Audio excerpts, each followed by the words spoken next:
I am Madonna MacMahon, and this is my husband, Merrill MacMahon, and we are from Wausau, Wisconsin, which is only about 100 miles away.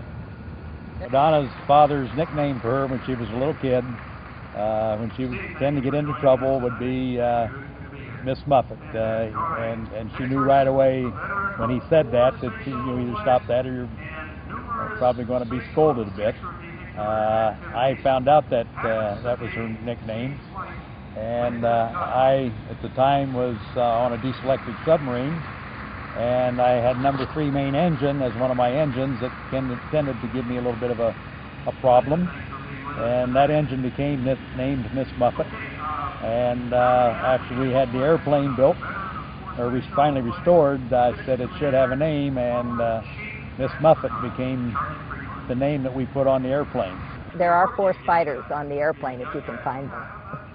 This one is a bear to land. It's narrow. The gear is very narrow, and it flies easy. It's all, you know, very easy to fly. It's the landing that you don't quit paying attention until you're in the hangar. So this was originally a 1940s trainer. It was in the Army. It was through several owners. After the Army sold it, it became a duster and sprayer. Went through several different companies and restorations. And then in 1960 in California, a dentist had it restored. He also did aerobatics. And it had a pink panther with a toothbrush painted on the tail. After that, it went through, again, a couple of owners, ended up in actually his hometown in Columbus, Indiana. And we went down and purchased it in 1982. We flew it for 13 years, came to Oshkosh for 13 years. And then in '94, we decided it went into a hayfield, so we decided to restore it. And it took us 7 years. It was finished last year. Last year was the first year at Oshkosh since '93. So this is its 2nd year at Oshkosh after being totally restored. I'll come here until this airplane quits flying. Well, then we'll try to bring something else. Yeah. That's the great thing about Oshkosh. If I'm making a plug, I don't mean to, but the great thing about Oshkosh is that even though it's such a worldwide event, there's no reservation for spots. You fly in and you get parked.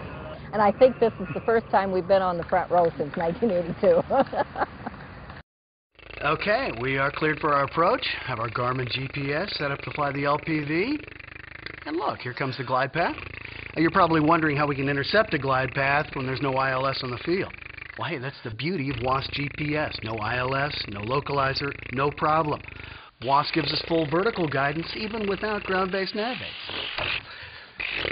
Okay, next you're probably wondering why there's spit all over your side of the windshield.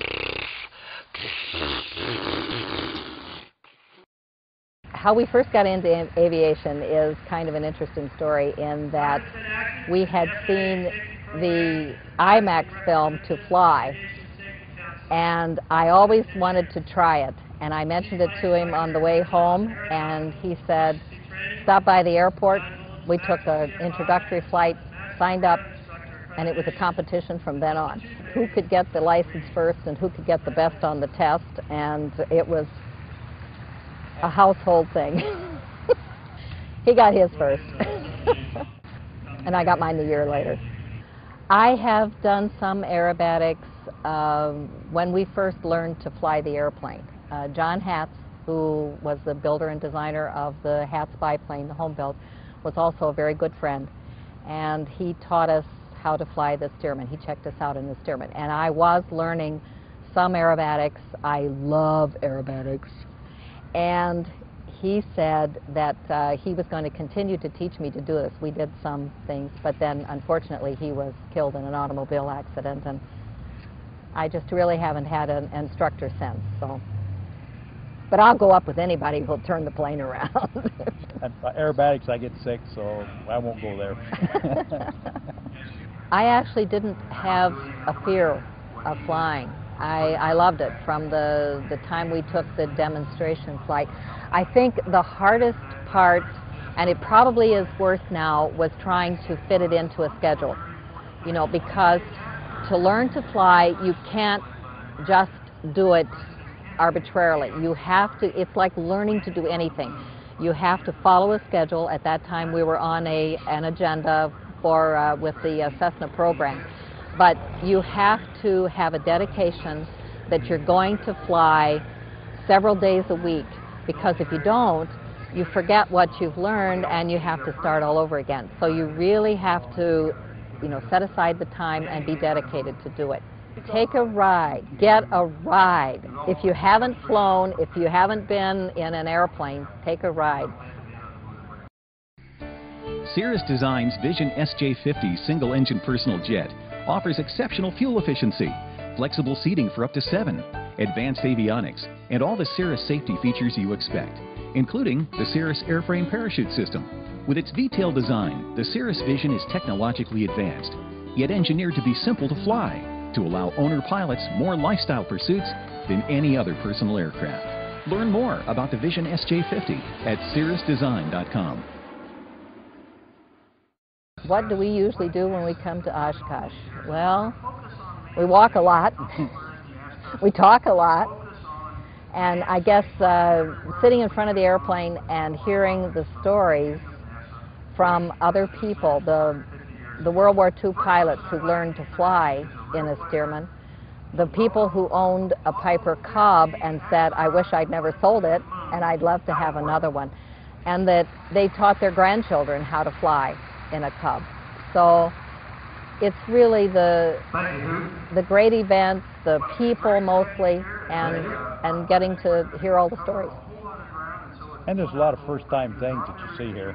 Spaceship One. Everything is here. Everything that's here. What is it? And anything that's new that's coming out. All of the electronics, as far as, you know, what you can put in the airplane, although ours doesn't have it, and a lot of the things that are on the cutting edge in aviation, plus all of the support that you get from EAA and from the other flying organizations, you know, that are represented.